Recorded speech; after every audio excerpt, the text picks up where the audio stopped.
సిద్దిపేట జిల్లా శాఖ విద్యాశాఖ ఏర్పాటు చేసినటువంటి ఎస్ఎస్సి ఎగ్జామినేషన్స్ సంసిద్ధత కార్యక్రమాన్ని వీక్షిస్తున్నటువంటి విద్యార్థులు, తల్లిదండ్రులు మరియు ఉపాధ్యాయులందరికీ నా యొక్క నమస్కారాలు. సాంఘిక శాస్త్రంలో పార్ట్ 1లో ఇంతకుముందు సెషన్లో కొన్ని అంశాల గురించి చర్చించుకోవడం జరిగింది. ఆ పార్ట్లో మిగిలినటువంటి ఇంకా కొన్ని అంశాలు ఈ పార్ట్లో చూద్దాం. సాంఘిక శాస్త్రంలో మొదటి భాగంలో ఎలాంటి ప్రశ్నలు వస్తాయి, వాటి స్వభావం ఏ విధంగా ఉంటుంది, వాటికి ఎలా ఆన్సర్ ఇవ్వాలి అనే అంశాల గురించి, తర్వాత సమకాలీన అంశాలలో వచ్చేటువంటి ప్రశ్నలకు ఎలా సమాధానం ఇవ్వాలి, పఠన నైపుణ్యాలను ఎలా గుర్తించాలి, ఎలా గీయాలి, అదేవిధంగా 2 మార్కుల ప్రశ్నలు, 4 మార్కుల ప్రశ్నలు, నినాదాలు ఇలాంటివి వచ్చినప్పుడు ఎలా రాయాలి, ఇంకా ఎగ్జామ్లో ఎలాంటి మెలకువలు పాటిస్తే మనం మంచి మార్కులు స్కోర్ చేసే అవకాశం ఉంటుందో ఈ విషయాలను మనం ఇప్పుడు చర్చించుకుందాం. ఆల్రెడీ విద్యార్థులంతా కూడా సంసిద్ధులై రెడీగా ఉంటారు. చాలాసార్లు మీరు ఎగ్జామ్స్ కూడా రాసి ఉంటారు కాబట్టి ఎలాంటి భయం లేకుండా ఉంటారు. అయినప్పటికీ కొన్ని చిన్న చిన్న పొరపాట్లు మీరు చేస్తూ ఉంటారు. ఆ వాటిని చేయకుండా గమనించినట్లయితే మంచి మార్కులు స్కోర్ చేసుకునే అవకాశం ఉంటుంది. కాబట్టి ఇంకా ఎలాంటి మెలకువలు పాటిస్తే, ఎలాంటి తప్పులు చేయకుండా ఉంటే మంచి మార్కులు వస్తాయనే అంశాలను ఇప్పుడు ఈ పవర్ పాయింట్ ప్రజెంటేషన్లో చూద్దాం. Okay, department of school education, Siddipet district digital lesson presentation for SSC public ఎగ్జామినేషన్స్కు స్వాగతం, సుస్వాగతం. ఇప్పుడు సాంఘిక శాస్త్రం పేపర్ 1లో 10వ తరగతి అంశాలలో చూద్దాం. ప్రజెంట్ చేస్తున్నవారు G Venumadhav, SA social, ZPHS Gudikandula, mandal Toguta, జిల్లా సిద్దిపేట.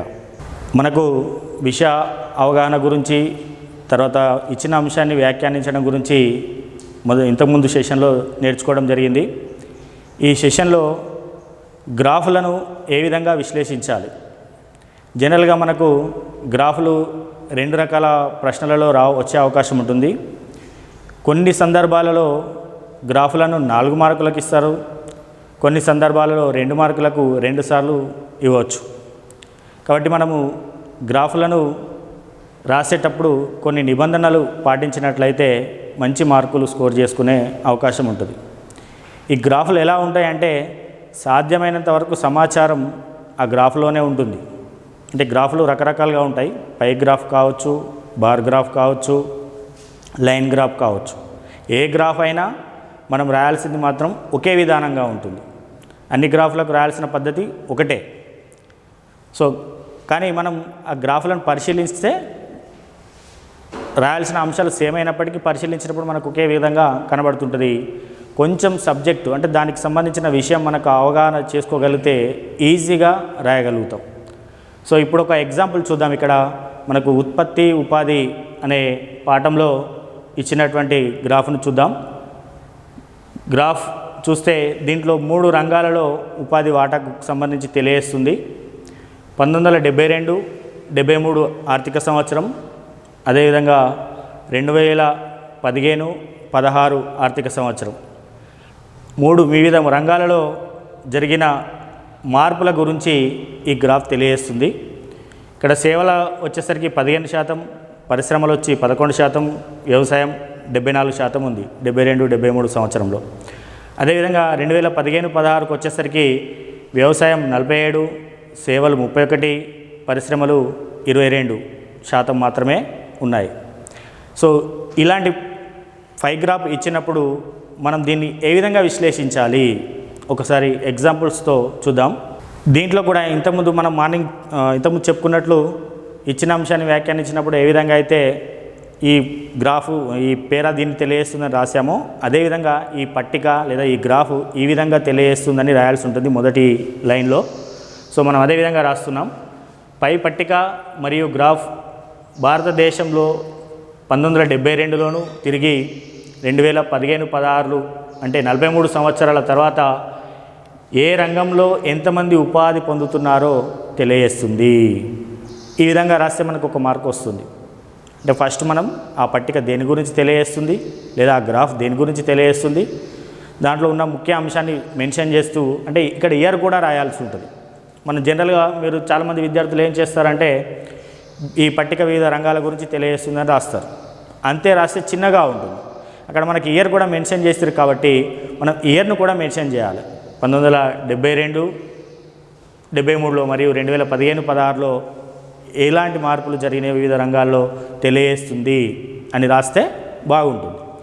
అట్లే పై పట్టిక ద్వారా లేదా నేను గ్రాఫ్ ద్వారా నేను గమనించినటువంటి ప్రధాన మార్పులు, అంటే వివిధ రంగాలలో వచ్చినటువంటి మార్పులను చూసినట్లయితే వ్యవసాయ రంగంలో ఉపాధి పొందుతున్న వారు 72, 73లో 74% ఉంటే అది 2015-16కు వచ్చేసరికి 47%కు తగ్గింది.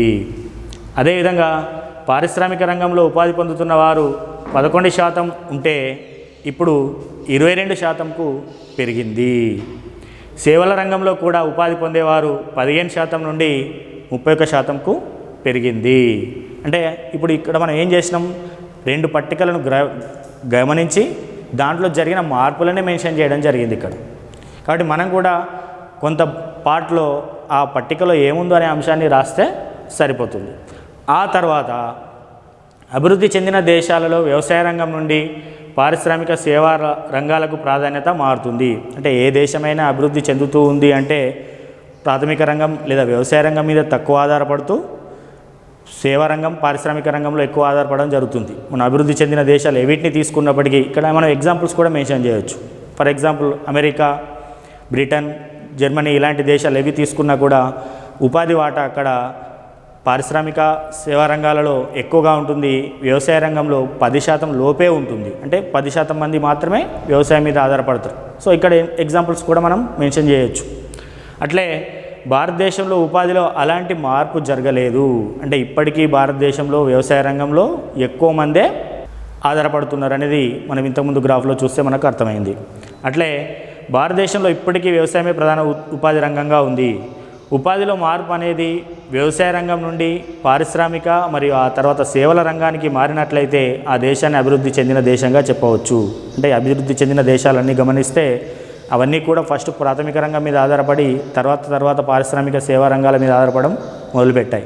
సో అదే మార్పు ఇక్కడ మనకు కనబడుతుంది. అంటే భారతదేశం కూడా అభివృద్ధి చెందుతూ ఉంది, పయనిస్తుంది అనేది మనకు అర్థమవుతుంది. సో పై పట్టికల మార్పులకు గల కారణాలు, అంటే మనం కారణాలు కూడా ఇక్కడ మెన్షన్ చేయాలి. పారిశ్రామిక విప్లవం కారణంగా పరిశ్రమల ఏర్పాటు జరిగింది. అందుకే మనకు పరిశ్రమలలో ఆధారపడే వాళ్ళ సంఖ్య పెరిగింది. అట్లే శాస్త్ర సాంకేతిక రంగంలో నిరంతరం వస్తున్న మార్పుల వల్ల సేవల రంగంలో ఉపాధి పెరిగింది. ఈ మధ్య కాలంలో సేవా రంగం బాగా విస్తరిస్తుంది కాబట్టి సేవల మీద ఆధారపడే వాళ్ళ సంఖ్య ఉపాధి పెరుగుతూ ఉంది. అట్లే ప్రభుత్వ విధానాలు, ప్రణాళికలు ఈ మార్పుకు కారణాలు. అంటే ప్రభుత్వాలు కూడా కొన్ని పరిశ్రమలు స్థాపించినాయి, సేవా రంగాన్ని ప్రోత్సహిస్తూ ఉన్నాయి కాబట్టి ఈ రంగాల మీద ఆధారపడే వాళ్ళ సంఖ్య పెరుగుతుంది. అయినప్పటికీ మనకి ఇక్కడ ఒకటి కనబడుతుంది. ఏంటి అంటే వ్యవసాయ రంగం మీద తగ్గుతున్నారు కనబడుతుంది, అంటే అభివృద్ధి చెందుతున్నట్టుగా గమనిస్తున్నాం. అయినప్పటికీ ఇంకా మనం అనుకున్న స్థాయిలో వ్యవసాయ రంగం మీద ఆధారపడే వాళ్ళని తగ్గించలేకపోయాము. వ్యవసాయ రంగంలో ఇప్పటికీ కూడా ప్రచన్న నిరుద్యోగం ఉంది. అంటే అవసరానికి మించినటువంటి వాళ్ళు వ్యవసాయ రంగంలో ఉన్నారు. కాబట్టి దీన్ని మార్చాల్సిన అవసరం ఉంది అనేది కూడా మనం మెన్షన్ చేయొచ్చు ఇక్కడ రాయదలుచుకుంటే. నెక్స్ట్ మరి ఇక్కడ ఈ పట్టికలో ఒక సమస్యని ఇచ్చిండు. అంటే మనకు ఎగ్జామ్లో ఏ పట్టిక ఇచ్చినప్పటికీ, ఏ గ్రాఫ్ ఇచ్చినప్పటికీ సమస్యాత్మకమైనటువంటివే ఇస్తారు. సో దానికి మనం పరిష్కారం కూడా చూపెట్టాల్సి ఉంటుంది. సో మరి ఆ పరిష్కారాలు ఏ విధంగా ఉండాలో ముగింపులో రాయాల్సి ఉంటుంది. వ్యవసాయంలో ఎక్కువ మంది ఉపాధి పొందుతున్నప్పటికీ జాతీయ ఆదాయంలో వ్యవసాయం వాటా చాలా తక్కువగా ఉన్నది. కావున వ్యవసాయ అనుబంధ పరిశ్రమలను గ్రామాలలో ఏర్పాటు చేయాలి. అంటే ఇక్కడ వ్యవసాయం మీద ఆధారపడుతుండ్రు, కాకపోతే జాతీయ ఆదాయంలో మనకు వాటా 15% లోపే ఉంటుంది. దాన్ని మార్చడానికి మనం ఏం చేయాలి, వ్యవసాయంలో కూడా అనుబంధ పరిశ్రమలను విస్తరించాలి. అప్పుడు ప్రచన్న నిరుద్యోగాన్ని తగ్గించిన వాళ్ళం అవుతాం. అట్లే నిరుద్యోగులకు శిక్షణ ఇచ్చి పారిశ్రామిక సేవా రంగాలకు తరలించాలి. అంటే ప్రచన్న నిరుద్యోగులుగా ఉన్నటువంటి లేదా అల్ప ఉపాధిని పొందుతున్నటువంటి వాళ్ళను ఈ ఇతర రంగాలకు మరల్చాల్సిన అవసరం ఉంది అని ఇక్కడ మనం మెన్షన్ చేశాం. అట్లే గ్రామాలలో అక్షరాస్యత తక్కువగా ఉంది, అదేవిధంగా స్త్రీలలో మరీ తక్కువగా ఉంది. కాబట్టి వీళ్ళకు అవకాశాలు ఉన్నప్పటికీ పట్టణాలకు వెళ్ళి సద్వినియోగం చేసుకోలేకపోతున్నారు. సో అందుకే ఆ అవకాశాన్ని కూడా మనం కల్పించాలి అంటే అక్షరాస్యతను శిక్షణ కార్యక్రమాలను పెంచినట్లయితే సాధ్యమవుతుంది. సో అది కూడా ఇక్కడ మనం మెన్షన్ చేయడం లేదు. అంటే ఇప్పుడు గ్రాఫ్ కానీ పట్టిక కానీ ఇచ్చినప్పుడు ఇప్పుడు చెప్పుకున్నట్లుగా రాస్తే మనకు మంచి మార్కులు వచ్చే అవకాశం ఉంటుంది. ఎంతసేపు ఉన్నదే రాసినట్లు ఆ దాంట్లోదే తిప్పి తిప్పి రాస్తే మార్కులు రావు. విశ్లేషణాత్మకంగా ఉండాలి. సో ఇది ఒకటి. నెక్స్ట్ ఒక పట్టికను మనం ఎగ్జాంపుల్గా చూద్దాం. సో ఈ పట్టికను గమనించండి ఒకసారి. సో ఇక్కడ ఏముంది, ప్రాంతము లింగ నిష్పత్తి సంబంధించి ఉంది. హర్యానా, పంజాబ్, తెలంగాణ, కేరళ, అమెరికా.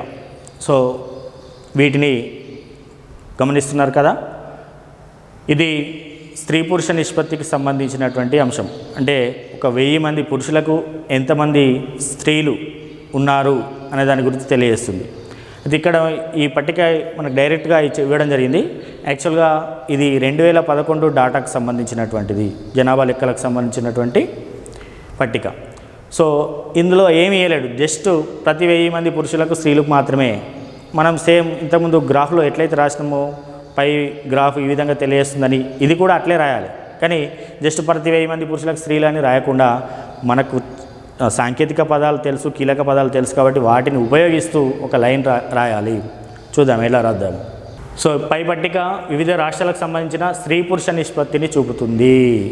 ఇంకా అక్కడ రాయాదలుచుకుంటే మనం 2011కు సంబంధించినటువంటి స్త్రీ పురుష నిష్పత్తిని తెలియజేస్తుంది అని రాస్తే ఇంకా బాగుంటుంది.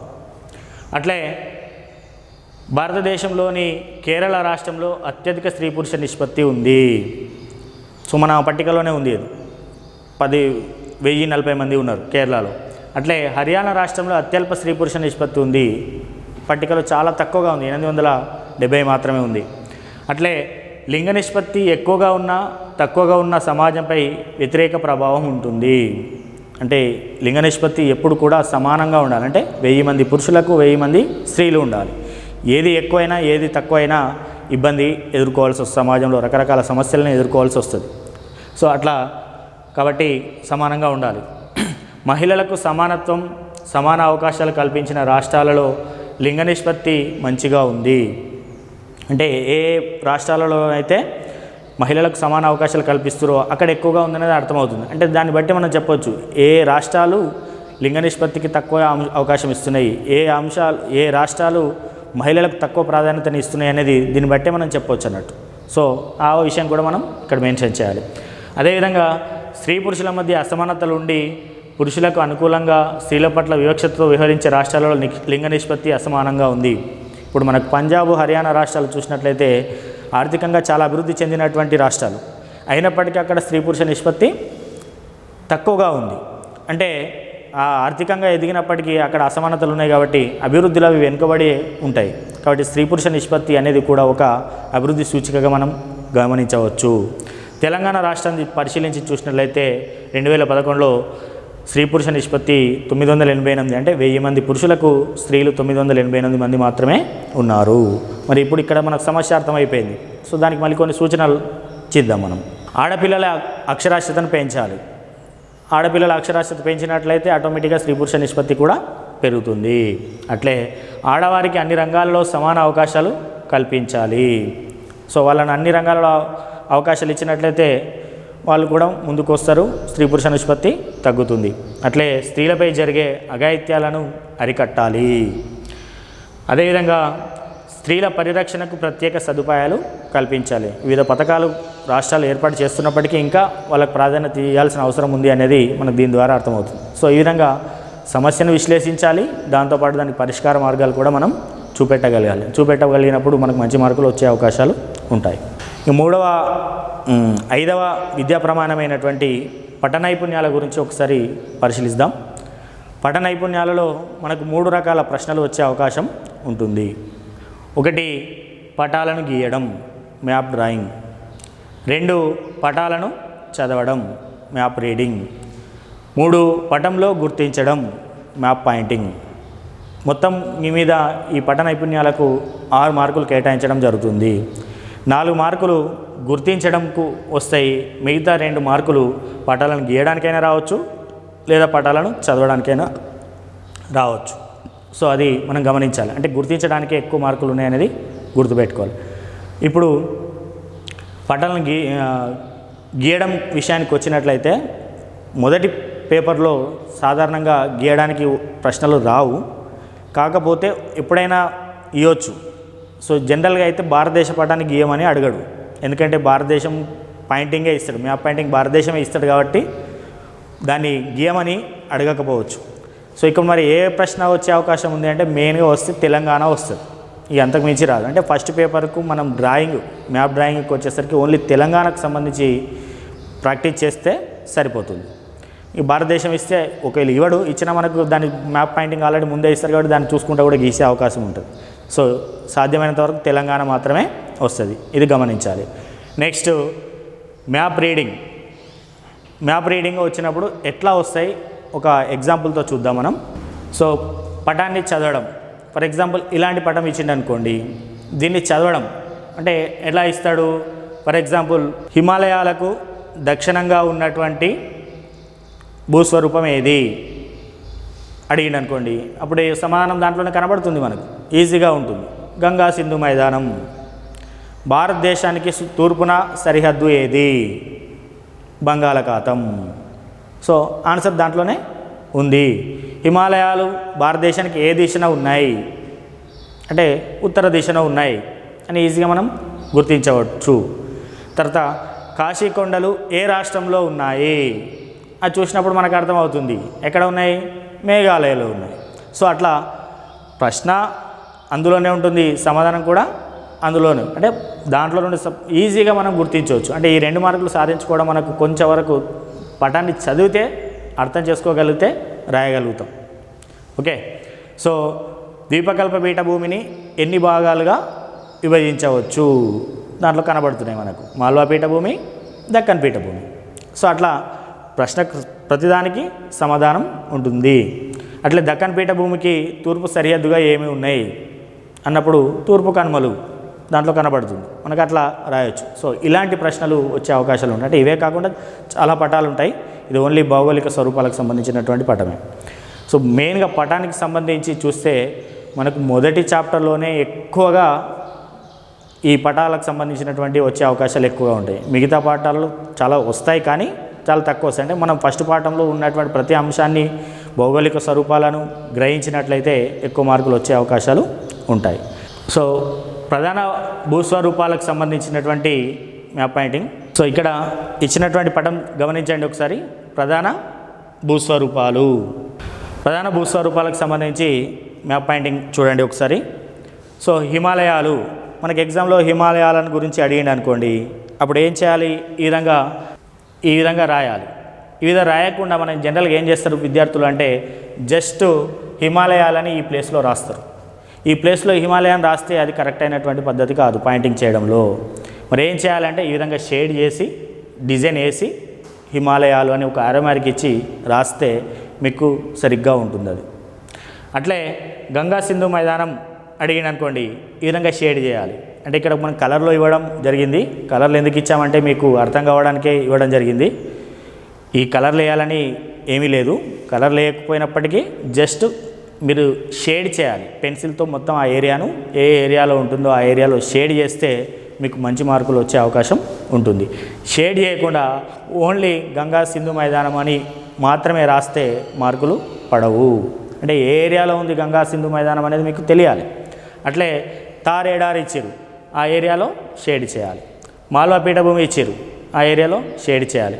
చోటనాగపూర్ ఇవ్వడం జరిగింది, ఆ ఏరియాలో షేడ్ చేయాలి. సో ఈ విధంగా దక్కన్ పీఠభూమి ఇచ్చారు, ఆ ఏరియాలో షేడ్ చేయాలి. తర్వాత ఆరో మార్క్ ఇచ్చి రాయాలి, లేదంటే దాంట్లో రాసినా సరే ఆరో మార్క్ ఇచ్చి రాస్తే ఇంకా బాగుంటుంది. ఎందుకంటే మీరు షేడ్ చేసినటువంటి దాంట్లో మీరు రాసిన అంశం కనబడకపోవచ్చు, కాబట్టి దానికి ఆరో మార్క్ ఇచ్చుకొని రాసుకుంటే బాగుంటుంది. శిఖరాలు ఇచ్చిండు అనుకోండి, అప్పుడు ఏం చేయాలి? ఈ విధంగా త్రిభుజాకారంలో గుర్తులు పెట్టాలి. గుర్తులు పెట్టి వాటికి ఆరో మార్క్ ఇచ్చి రాయాలి. కేటు శిఖరం ఇచ్చిండు, ఎవరెస్ట్ శిఖరం ఇచ్చిండు, కాంచనజంగా శిఖరం ఇచ్చిండు, గురు శిఖర్ ఇచ్చారు, దొడబెట్ట ఇచ్చారు, అనయముడు ఇచ్చారు. సో వీటిని కొన్ని సందర్భాల్లో ఇండైరెక్ట్గా కూడా అడగవచ్చు. ఈ ప్రశ్నలను ఇండైరెక్ట్గా కూడా అడిగే అవకాశం ఉంది. ఫర్ ఎగ్జాంపుల్ చూస్తే ఎవరెస్ట్ ఇచ్చిండు, ప్రపంచంలో ఎత్తైన శిఖరాన్ని గుర్తించండి అని మనకు అడగవచ్చు. అప్పుడు మనం ఏం చేయాలి? ప్రపంచంలో ఎత్తైన శిఖరం అని రాసి బ్రాకెట్లో ఎవరెస్ట్ శిఖరం అని రాయాలి, లేదా ఎవరెస్ట్ శిఖరం అని రాసినా సరిపోతుంది. ఓకే, కానీ ప్రపంచంలో ఎత్తైన శిఖరం అని డైరెక్ట్ రాయొద్దు. అంటే ఇక్కడ మనకు రెండు ఆప్షన్స్ ఉన్నాయి. ఎవరెస్ట్ శిఖరం అని డైరెక్ట్ రాయొచ్చు, లేదా ప్రపంచంలో ఎత్తైన శిఖరం అని దానికి బ్రాకెట్లో రాయాలి. ఇది రాసి దానికి బ్రాకెట్లో అది రాయాలి. అంతేకాని ఓన్లీ ప్రపంచంలో ఎత్తైన శిఖరం అని రాస్తే మాత్రం మార్కులు పడవు. కాబట్టి అది గమనించాలి. అట్లే దక్షిణ భారతదేశంలో ఎత్తైన శిఖరం ఏది అని అడగవచ్చు. అప్పుడు అనైముడి అని గుర్తించాలి. సో మళ్ళీ ఇక్కడ ఒక డౌట్ వస్తుంది మీకు, సార్ సరైన పాయింట్లోనే గుర్తించాలంటే కొంచెం అటు ఇటుగా గుర్తించినా పర్లేదు, కానీ మరీ దూరం గుర్తించకూడదు అన్నట్టు. ఫర్ ఎగ్జాంపుల్ ఇక్కడ ఎవరెస్ట్ ఇక్కడ ఉంది, ఇక్కడ కాకుండా ఈ ఏరియాలో గుర్తించడం అనుకోండి, అప్పుడు తప్పు అవుతుంది. సో దీనికి సరౌండింగ్లో ఏ ఏరియాలో గుర్తించినప్పటికీ అది కరెక్టే అవుతుంది. సో అట్లా దాన్ని గుర్తించుకోవాలి. ఎక్కడో రాసి అన్ని అక్కడే గుర్తుపెట్టినా అంటే మార్కులు పడవు అన్నట్టు. ఎగ్జామినర్ వీటిని పరిశీలిస్తారు. నదులకు సంబంధించినటువంటి అంశాలు ఇచ్చినప్పుడు ఎలా గుర్తుపట్టాలో ఒకసారి చూద్దాం. సో ఇక్కడ ప్రధాన నదులు ఇవ్వడం జరిగింది, మిగతా ఇంకా చాలా ఉంటాయి. కొన్నిటి మనం ఏ విధంగా రాయాలనే దానికి ఎగ్జాంపుల్ ఇవ్వడం జరిగింది.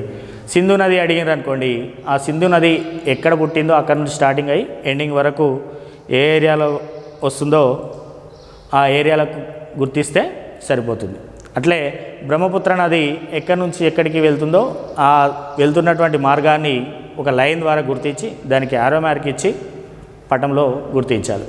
అట్లే గంగానది అడిగింది అనుకోండి, ఆ విధంగా గంగానది ఏ మార్గాల్లో వెళ్తుందో ఆ విధంగా గుర్తించాలి.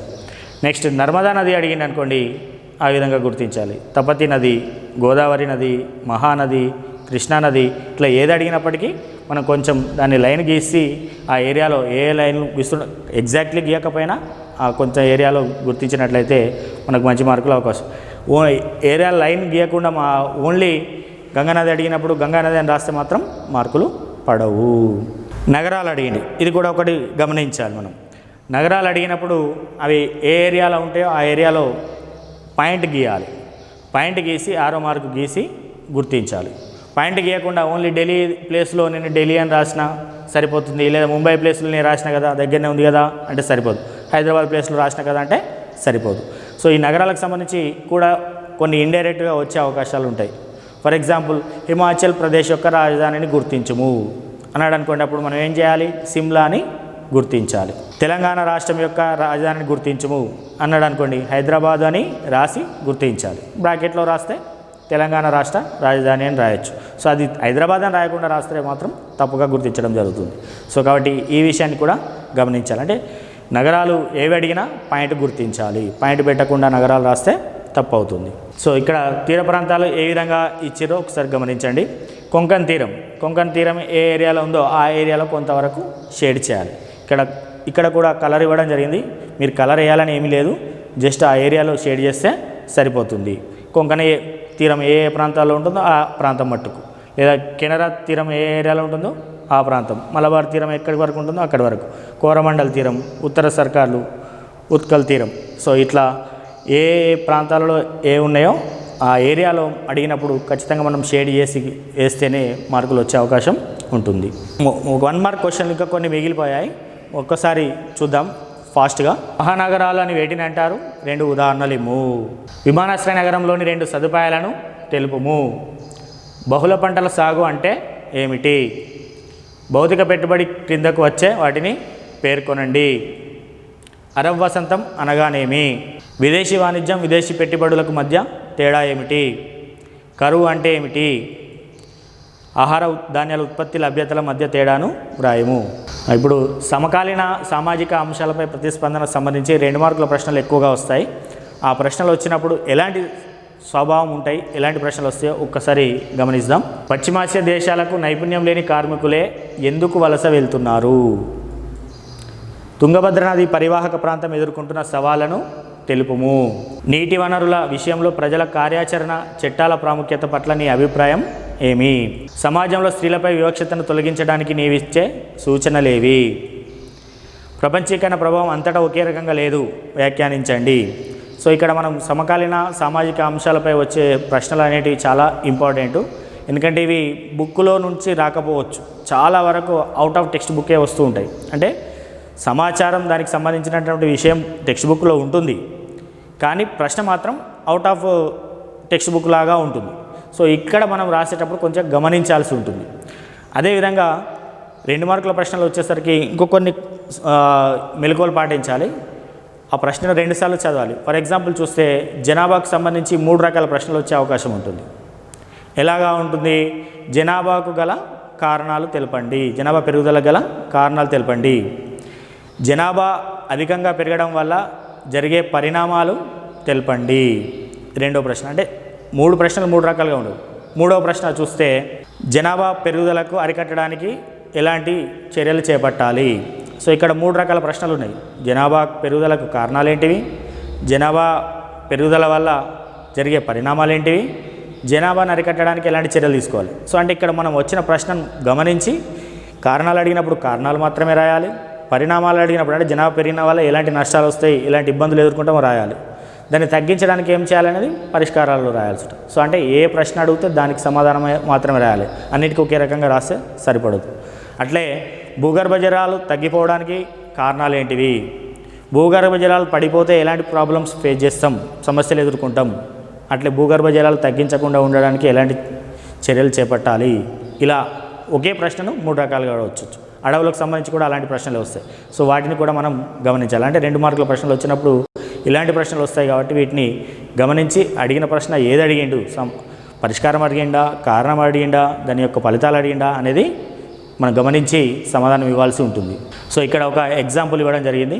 మన దేశం నుంచి అంతర్జాతీయ వలసలు ఎన్ని రకాలు, అవి ఏవి? ఇది 2 మార్కుల ప్రశ్నకు రావచ్చు. ఇవి 2 రకాలుగా ఉంటాయి, చూస్తున్నాం మనం. సాంకేతిక నైపుణ్యం, వృత్తి అనుభవం ఉన్న వ్యక్తులు అమెరికా, కెనడా, ఇంగ్లాండ్, ఆస్ట్రేలియా వంటి అభివృద్ధి చెందిన దేశాలకు వెళ్ళే వలసలు. నైపుణ్యం లేని కొంత నైపుణ్యం ఉన్న పనివాళ్ళు చమురు ఎగుమతి చేస్తున్న పశ్చిమాసియా దేశాలకు తాత్కాలిక ఒప్పందాలపై వెళ్ళే వలసలు. ఇది కూడా 2 మార్కులకు సంబంధించిన ప్రశ్న. మహారాష్ట్రలో ఆదర్శ గ్రామ పథకానికి ఎంపికకు ఉన్న షరతులు ఏవి? దీనికి సమాధానం ఈ విధంగా రాయాల్సి ఉంటుంది. సమయాభావం వల్ల పూర్తిగా ఎక్స్ప్లెయిన్ చేయలేకపోతున్నాము. ఇంకా చూడండి, సమాజంలో ఇదొకటి గమనించండి. ఇది సమాజంలో స్త్రీ వివక్షత పోవాలంటే ఏం చేయాలి? ఇది సమకాలీన సామాజిక అంశంపై ప్రతిస్పందనలో వచ్చేటువంటి ప్రశ్న. దీనికి 5 వాక్యాలలో సమాధానం ఇవ్వడం జరిగింది. ఒకసారి గమనిద్దాం. మహిళల పట్ల వివక్షతను తగ్గించడానికి మహిళా చదువు ఉపయోగపడుతుంది. సమాజంలో ప్రతి ఒక్కరిలో మార్పు వస్తే కానీ ఈ సమస్య పరిష్కారం కాదు. విద్య వల్ల బాలికల్లో మరణాల శాతం తక్కువగా ఉంటుంది. అమ్మాయిల చదువు ప్రోత్సాహకాలు ప్రకటించాలి. అమ్మాయిల పట్ల వివక్షత చూపించే పాఠ్యాంశాలు తొలగించాలి. సో ఇట్లా చాలా ఉన్నాయి, మనకు సమయం లేనందున వివరించలేకపోతున్నాం. ఒకసారి 4 మార్కుల ప్రశ్నలు పరిశీలిద్దాం. సో ఒక సమాధానం ఇక్కడ ఇవ్వడం జరిగింది, గమనించండి. అంతర్జాతీయ వలసల మధ్య పోలికలు, తేడాలు తెలుపుము. సో ఇలాంటివి వచ్చినప్పుడు ఈ విధంగా పట్టిక రూపంలో రాస్తే బాగుంటుంది. అంటే అంతర్గత వలసలు, అంతర్జాతీయ వలసలు అటు మెన్షన్ చేస్తూ వాటిని పోల్స్తూ భేదాలు 2 కూడా మెన్షన్ చేసి రాయాల్సి ఉంటుంది. భూగోళం వేడెక్కడానికి గల కారణాలను విశ్లేషించండి. చూడండి, ఇక్కడ 7-8 పాయింట్లు వరకు రాయడం జరిగింది. సో 4 మార్కులు అడిగినప్పుడు ఖచ్చితంగా ఒక పాయింట్కు ½ మార్కు ఉంటుంది కాబట్టి సాధ్యమైనంత వరకు 8 పాయింట్లలో రాసే ప్రయత్నం చేయాలి. కొన్ని నినాదాలు. భూగోళం వేడెక్కడంపై నినాదాలు. కార్బన్ డైఆక్సైడ్ వద్దు, ఓజోన్ ముద్దు, కాలుష్యాన్ని పెంచకు, సమస్యలను సృష్టించకు, ప్లాస్టిక్ కలకల, భూమాత విలవిల, చెట్లను పెంచుదాం, భూతాపాన్ని తగ్గించుదాం, చెట్లను పెంచండి మెండుగా, ఏసీలు ఎందుకు దండగా. అట్లే భారతదేశ నదులు, నీటి వనరులపై నీరే ఆధారం లేకపోతే నిరాధారం. అట్లే పర్యావరణ పరిరక్షణపై నినాదాలు. వనాలను రక్షిద్దాం, వనాలను పెంచుదాం, చెట్లను పెంచు, కాలుష్యాన్ని తగ్గించు, చెట్లను పెంచు, ఆరోగ్యాన్ని పంచు. సో ఇవి చాలా ఉంటాయి, ఇవి ఈజీగా ఉంటాయి. ఓకే, ఈ కార్యక్రమాన్ని వీక్షించినటువంటి అందరికీ ధన్యవాదాలు తెలియజేస్తున్నాం. ఈ అంశాలన్నింటినీ కూడా విద్యార్థులు సరిగ్గా గమనించి ఈ మెలకువలు పాటించి అందరూ కూడా మంచి మార్కులతో మన జిల్లాను 10 పాయింట్స్లో అత్యధిక 10 పాయింట్స్ సాధించి ముందంజలో ఉంచుతారని ఆశిస్తూ ధన్యవాదాలు, కృతజ్ఞతలు.